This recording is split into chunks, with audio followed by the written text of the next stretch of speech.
Buenos días a todos. Vamos a dar inicio a nuestro comité correspondiente al 23 de julio de 2015. En Colombia, el viceministro técnico de Hacienda anunció que las iniciativas tributarias que tramitará el gobierno en el Congreso se darán o se realizarán de forma individualizada. No va a ser un paquete que comprenda todas las medidas que van a implementar, sino van a ser, digamos que por tomos como tal.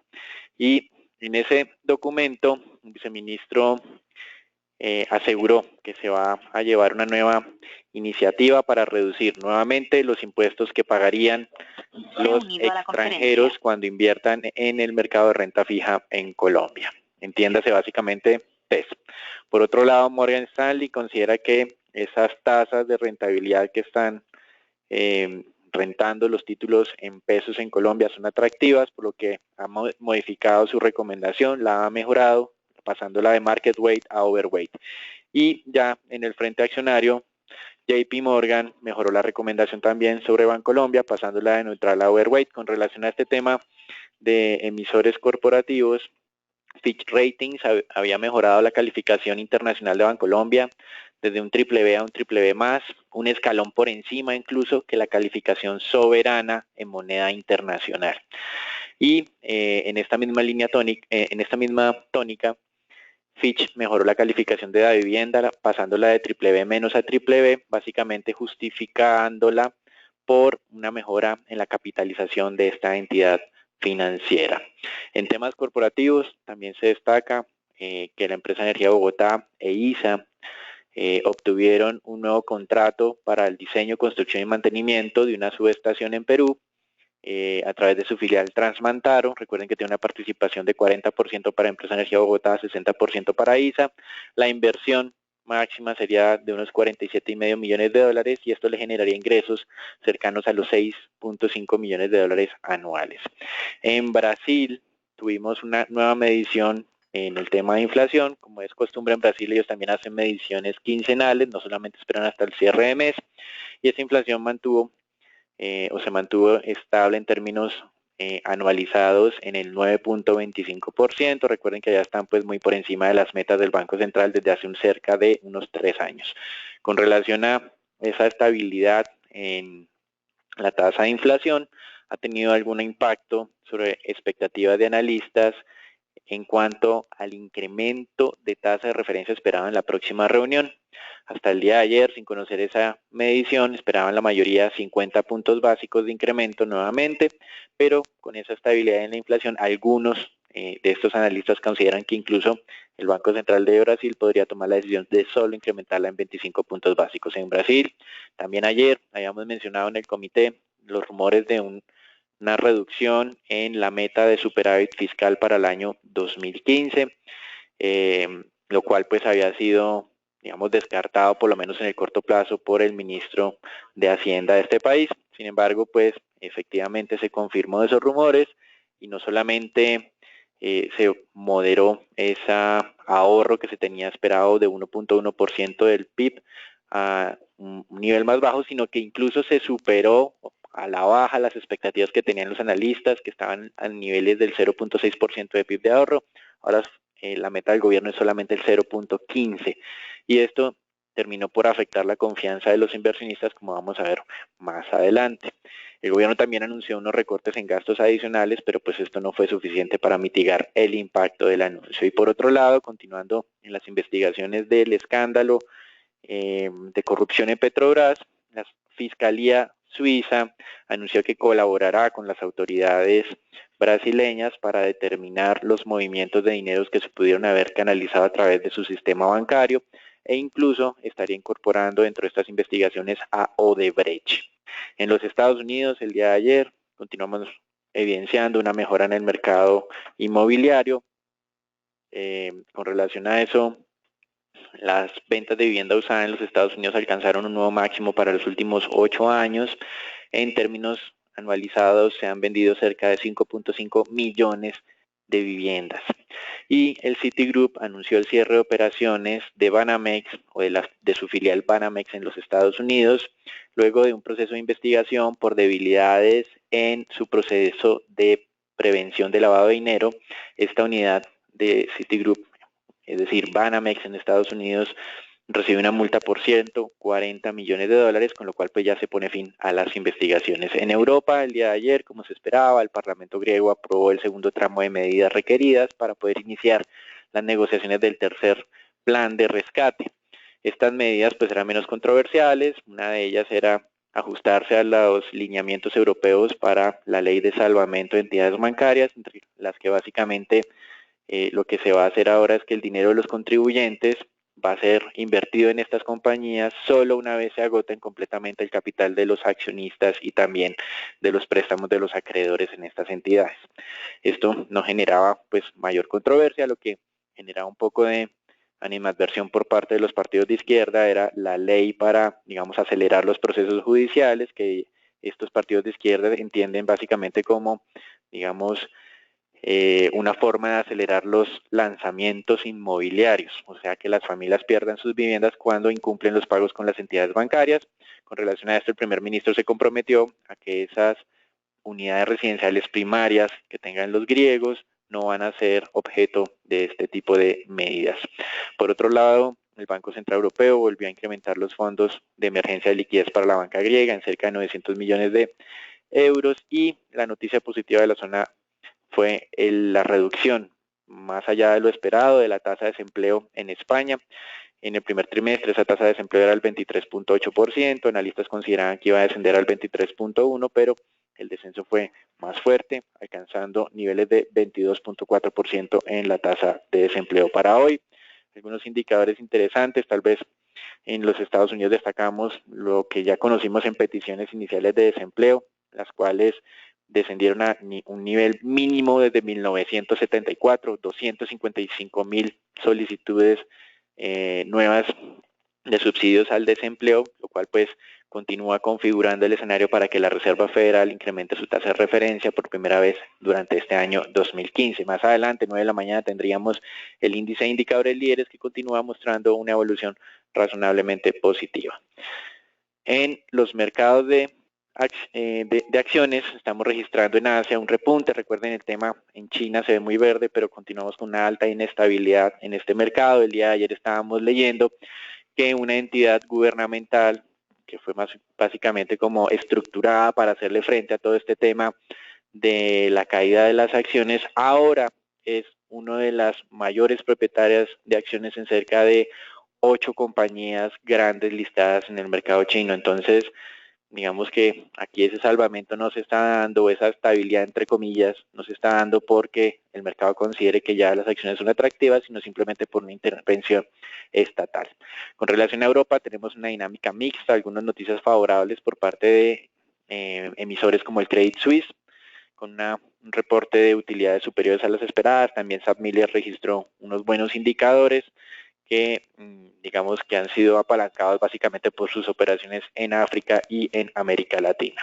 Con relación a los Estados Unidos, a pesar de lo que se tuvo el día de ayer con Apple, esa fuerte corrección de la acción, los analistas en términos generales mantuvieron sus recomendaciones positivas sobre este emisor. Solamente uno de las 20 compañías que hacen seguimiento, o una de las 20 grandes compañías que hacen seguimiento a Apple, modificó o redujo su recomendación. El resto las mantuvieron básicamente recomendando la compra.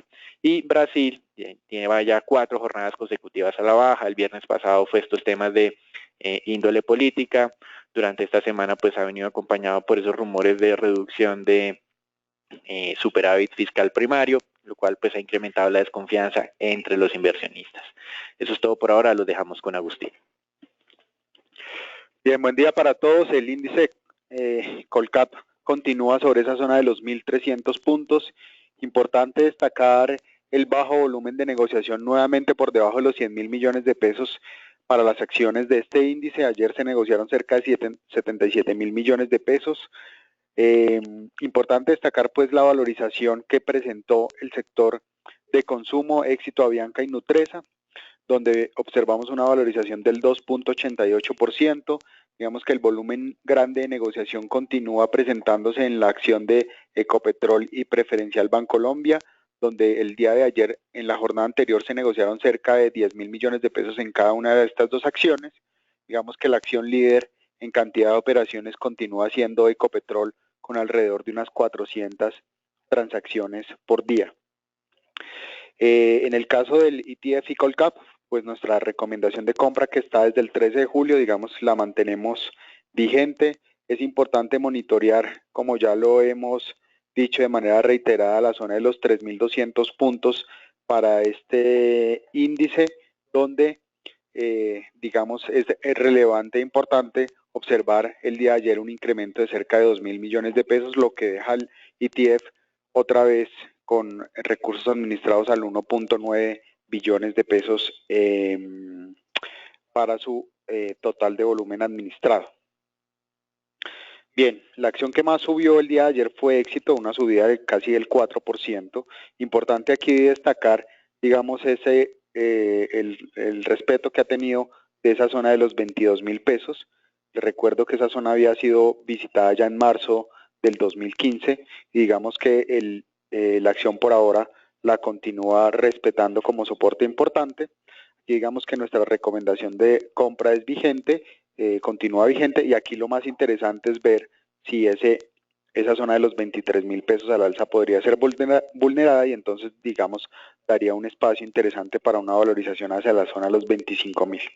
De todas maneras, como ya lo hemos venido diciendo también de manera reiterada, es muy importante en este momento, dada la volatilidad, la alta volatilidad de los mercados, pues respetar los stop loss para este tipo de posiciones. En el caso negativo, pues la acción que más cayó fue Ecopetrol. Les recuerdo nuestra recomendación de subponderar esta especie vigente desde el 7 de julio, donde tenemos ahí un precio objetivo cercano a los 1.500 pesos.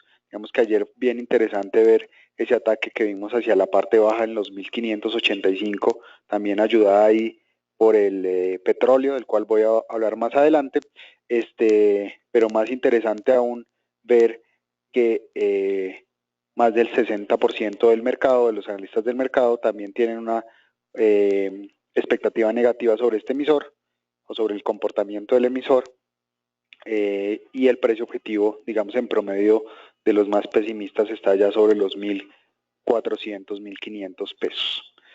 Eso es todo por ahora, los dejo con Ricardo.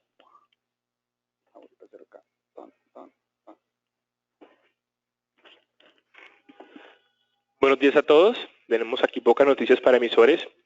Aquí vemos que, pues ya como lo había mencionado Dani, le fue otorgado al consorcio Transmatoro, conformado por CTM, que es filial de ISA, un 60% y un 40% de EB, un contrato para el diseño, financiamiento, construcción, operación y mantenimiento de la subestación Carapongo, que afianzará los suministros de energía en la ciudad de Lima, Perú.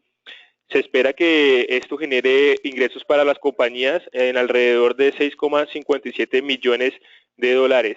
Estas obras entrarían en operación en 28 meses, es decir, para finales del 2017, y la concesión está dada por 30 años. Aquí tenemos en el mercado de repos, vemos que durante el mes de julio el mercado de repos se ha mantenido estable. Esta semana volvemos al nivel de los 622.000 millones, nivel con el que se inició el mes, lo que nos muestra un incremento del 0,8% frente a la semana anterior, representando un incremento en monto de 4.684 millones de pesos. En cuanto a la variación semanal por especies, esta semana el mercado de repos no muestra variaciones muy significativas en monto como ha sucedido en semanas anteriores. Destacamos la caída de repos de Éxito, que presentó una caída del 16,3%, la mayor en porcentaje, y una caída en los saldos de repos de Grupo Sura, que presentó una caída en monto por 2.345 millones. Esta fue la caída mayor en monto presentada en los saldos de repo. En cuanto a los incrementos, observamos una leve recuperación de los repos sobre EEB con un monto de 950 millones, representando un incremento del 11%. De esta forma, este emisor cuenta con un saldo de 9.403 millones, cuando a inicios de junio contaba con 36.768 millones. Aquí recordarles que la entrega del Grupo de Éxito está programada para el día miércoles 29 de julio, después del cierre de mercado. Y aquí los dejo con Agustín. Bien, comportamiento mixto en las monedas la mañana de hoy. Vemos que esa expectativa en lo que cuántas veces podría la Reserva Federal subir sus tasas de interés durante este año, lo que le ha generado cierta volatilidad en el mercado. Sin embargo, muy importante destacar el comportamiento después de los datos conocidos a las 7:30 de la mañana, donde se ve, digamos, una continuidad de manera estructural en la valorización del dólar a nivel mundial. La moneda que más está golpeada esta mañana es el real brasilero, que cae cerca de 2%, ahí lo vemos repuntando desde el 3.18 al 3.28%. Y en el lado positivo, digamos que la única moneda que se valoriza de manera fuerte es el dólar neozelandés, que está presentando una valorización cercana al 1%. Sin embargo, pues de manera estructural aquí vemos que la ruptura del índice de XY, digamos, continúa consolidando la zona de los 98 puntos y nuestra expectativa, les reitero, es que este índice que mide el comportamiento de las principales divisas contra el dólar a nivel mundial vaya a alcanzar la zona de 100 puntos en el mediano plazo. Ya para entrar en el euro, pues aquí lo vemos comportándose sobre ese canal y estaba tratando, digamos, esta mañana de atacar esa zona de 1.10, que es bien importante. Pero digamos que aquí, independientemente de que podríamos ver de manera puntual una valorización incluso hasta la zona de 1.12, la expectativa estructural continúa siendo exactamente la misma que hemos contado ya en los diferentes comités, donde podríamos ver el euro aquí abajo en la zona de 1.05. En el caso del peso mexicano, pues los datos, digamos, de la economía tampoco están ayudando a la valorización o digamos a que el peso mexicano se recupere, y aquí lo que vimos fue el dato de ventas minoristas el día de ayer, que fue, digamos, muy por debajo de lo esperado. El mercado esperaba un 4.9%, el dato real fue de 4.1%, y aquí lo que estamos viendo es el peso mexicano allá atacando la parte máxima después de haber roto esa zona del 16, que era supremamente importante, y lo alcanzamos a ver en 16.15. Les recuerdo, nuestra expectativa ya se ubica para finales de este año sobre 16.50, 17 pesos mexicanos por dólar. En ese mismo orden de ideas, pues ya entrando al peso colombiano, bien importante entonces la ruptura de máximos que ya habíamos monitoreado. Esta zona objetivo que teníamos de 2.790 a 2.800 fue alcanzada. De hecho, el peso colombiano, ya está abriendo sobre los 2.800 pesos en la jornada actual. Aquí tenemos un objetivo en el corto mediano plazo en 2.850 pesos sobre este mismo canal alcista, digamos que la parte superior del canal. Importante la noticia que ya había comentado Daniel en lo que tenía que ver con esa expectativa en baja de impuestos, que fue conocida en la jornada anterior sobre las 10:30 de la mañana. Ese retroceso que presentó la divisa, que la alcanzamos a ver en un mínimo allá de 2.775 pesos hacia las 11 de la mañana, después de haber estado operando sobre los 2.795. Es una clara señal de alta volatilidad y de que el mercado está, digamos, operando en unos volúmenes bien importantes, que los stops de los operadores, digamos, están señalando mucha cautela, pero más importante ver el comportamiento de hoy. Independientemente de esa noticia, vimos recuperándose el dólar rápidamente desde los 2.775 para cerrar a 2.790 en la jornada anterior. Digamos que simplemente fue el impacto preliminar de la noticia, pero con una lectura más clara. Digamos que, como en todos los mercados, el tema estructural y las expectativas de valorización de dólar a nivel mundial pesan más que las expectativas locales. Entonces aquí lo que continuamos viendo son oportunidades de compra si el dólar llegara a visitar allá la parte baja entre los 2.650, 2.680, de manera estructural para ir a visitar allá los 2.850, y no descartamos en el muy largo plazo incluso la visita de los 2.950 pesos, que es la parte alta de este rango visitada en el año 2003. Bien, en lo que tiene que ver con el mercado mundial de petróleo, pues una sorpresa bien negativa el día de ayer. Les recuerdo el dato de variación de inventarios de petróleo, donde el mercado esperaba una variación negativa de 1.4 millones de barriles, y aquí lo que observamos fue un incremento bien inesperado de 2.47 millones de barriles, lo que llevó, digamos, rápidamente al crudo a romper esa barrera de los $50 el barril y consolidarse dentro de esta zona objetivo ya que habíamos planteado desde el 5 de junio, donde esperábamos que el petróleo entrara aquí a esta zona $45-50 el barril. Por ahora, entonces, digamos que hay que monitorear esta zona 48 a 51 para los inversionistas de más corto plazo.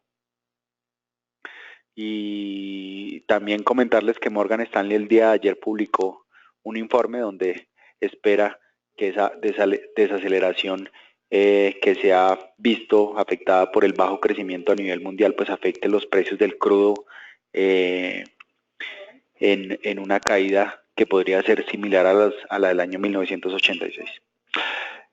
Por ahora, entonces, digamos que nuestra expectativa continúa siendo bajista en las acciones que tienen que ver con el precio del crudo. Mucha cautela entonces con el dólar, porque es claro que aquí tenemos una correlación bien alta. Les recuerdo, 0.50, la correlación más alta de todas las divisas a nivel global frente al petróleo.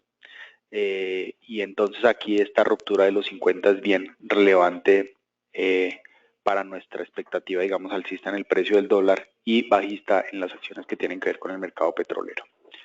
Eso es todo por hoy. Feliz día para todos. Los dejo con Daniel. Bueno, en el mercado de renta fija estamos con cierta estabilidad en los países de referencia en el mundo. Sin embargo, en América Latina quería destacarles a ustedes esa dinámica negativa en Brasil por los anuncios de un menor superávit fiscal esperado para este año 2015, y en Colombia pues con los anuncios del viceministro técnico Andrés Escobar, con lo que se configuraría una nueva reducción tributaria o de carga tributaria a los inversionistas extranjeros en el mercado de deuda pública. Con relación pues a la dinámica de los tesoros, hemos registrado descensos durante el último mes equivalentes a 5 puntos básicos en la parte larga, pero el día de hoy están muy estables.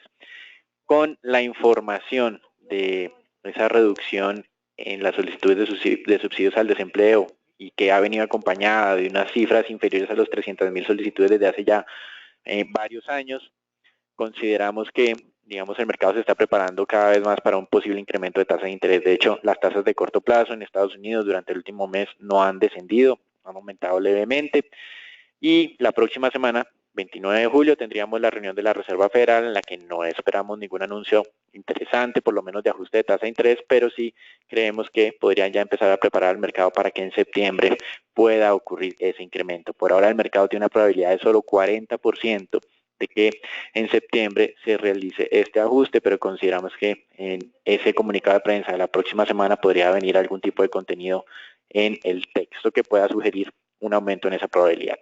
Con relación a la dinámica en Colombia, el día de ayer tuvimos un descenso generalizado en las tasas de deuda pública luego del anuncio del viceministro técnico cerca de las 11 de la mañana hora colombiana, y los test 2024 pues descendieron 12 puntos básicos al conocer ese dato. Eso es todo por ahora, los dejamos con Felipe. Buenos días a todos. En el tema renta fija, como bien lo dijo Daniel, las palabras del viceministro técnico de Hacienda impactaron fuertemente el mercado. Por eso vimos un descenso del 7.19 hasta el 7.08. Recuerden que nuestro primer punto de control era el 7.10. Después de ese punto de control tenemos 7.037. Seguimos con nuestra visión optimista, aunque no queremos caer en la euforia. Por eso recomendamos niveles cercanos entre el 7.05, 7 figura, empezar a vender las posiciones largas que traemos y mantener cautela, porque tampoco creemos que haya espacio para un rally muy grande en el mercado colombiano. Aparte de varias cosas, ayer hubo subasta de test a fija por 700.000 millones de pesos, los cuales pusieron títulos del 2020, 2026 y 2030. Los títulos del 2020 cortaron al 6.18, fueron colocados 280.000 millones de pesos. Los títulos del 2026 fueron colocados al 7.775, fueron colocados 270.000 millones, y los títulos del 2030 fueron colocados al 8.05, una colocación de 150.000 millones. Recordar que mañana pagan cupones los testas a fijas del 2020 y el 2024 por un monto de 4.16 billones, lo cual le dará un poco de tranquilidad al mercado entre hoy y mañana. Como datos negativos para el mercado, la subida de los bonos mexicanos al 6.10, la subida del dólar por encima del 2.800. Son dos factores que también tenemos que tener en cuenta y por eso es que no creemos que haya un espacio muy grande en el rally a la baja. Mantener cautela pues en niveles del 7.04, 7 en ventas y zonas cercanas al 7.15, 7.18, zonas de compra. De resto, desearles a todos un excelente día y muchas gracias por participar en nuestro comité diario.